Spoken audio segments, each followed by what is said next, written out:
They're having a pretty good car show today, but it's rainy, and I don't know if they'll cancel it or if they'll have it, and I don't know if it'll rain. It's not quite raining yet, but it's supposed to rain pretty much all weekend, so I may spend the weekend home working on the car, which is not a bad thing. One of the things I need to work on is this here. There's a parade next weekend.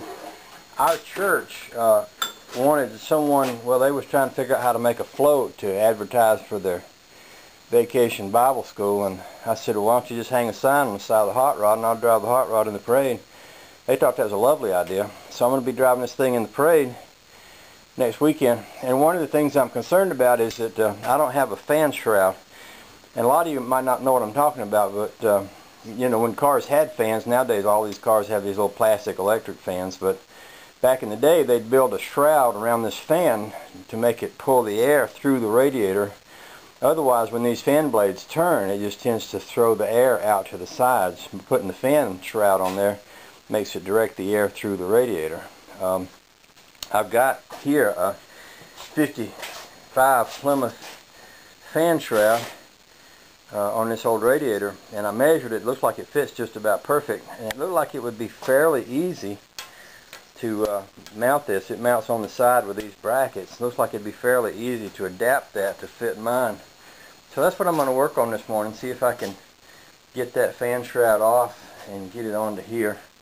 And if I can, that should help this thing cool well when it's in a parade type situation, which is a good thing because it's not much fun when your car overheats while you're in the parade. Okay, I got this mounted on here. This top piece is in place. This fan shroud, you can see where it mounts down here. I've got a twist tie, and I've also got a bolt where it's bolted to here.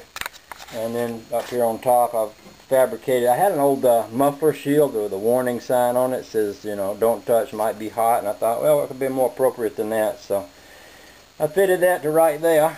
And on the other side of this thing over here, I noticed there's some green moss growing on it, and I was thinking, well, what could be more appropriate than a rat rod to have a little bit of green slime growing on your shell.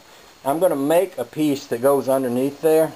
Hadn't quite figured out what I'm going to make it out of yet, but I'm going to go ahead and have that second cup of coffee, and then I'll come back and we'll make that up, and then we'll see what we can get into after that.